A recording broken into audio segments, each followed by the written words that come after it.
Hello friends, welcome to my YouTube channel. आज आम जानिबा रानीपुर झरियार किछि ऐतिहासिक पीठ विषय। आज आम जाउछु रानीपुर झरियाल। यह गोटे ऐतिहासिक पीठ भाव बेस जनाशुना। यह आम ओडिशा राज्यर बलांगीर जिला रानीपुर झरियाल अंचल रे अवस्थित अछि। एही मंदिरटी बहु प्राचीन और ऐतिहासिक अटे। एठारे महादेव पूजा पाती। यह पत्थर निर्मित बहु प्राचीन मंदिर अटे। एही मंदिर को सोमवंशी राजा माने निर्माण करथिले। एही मंदिर प्राय 1100 वर्ष पुराना और सोमवंशी राजा मानक द्वारा निर्मित होइतिला।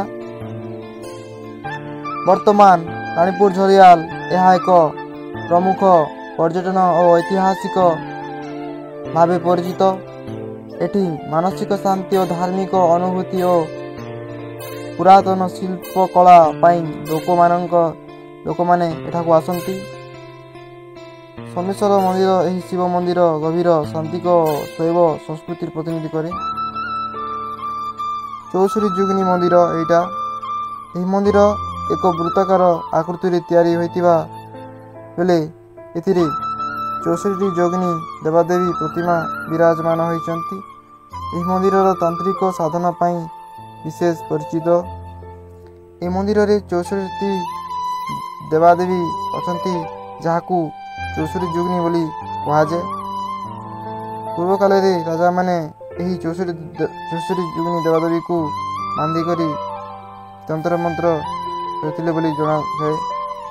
आपण माने देखि पाथिबे जे किपरि भावरे भक्त माने भिड़ होइचंती।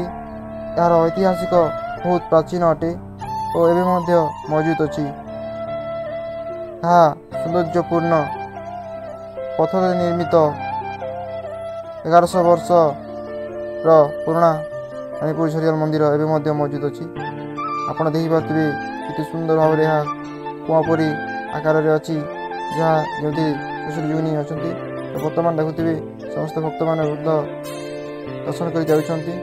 तो एमती आपन जदि भल लागिछि ताहले आपण मन चैनल को सब्सक्राइब करंतु, लाइक करंतु, शेयर करंतु। धन्यवाद।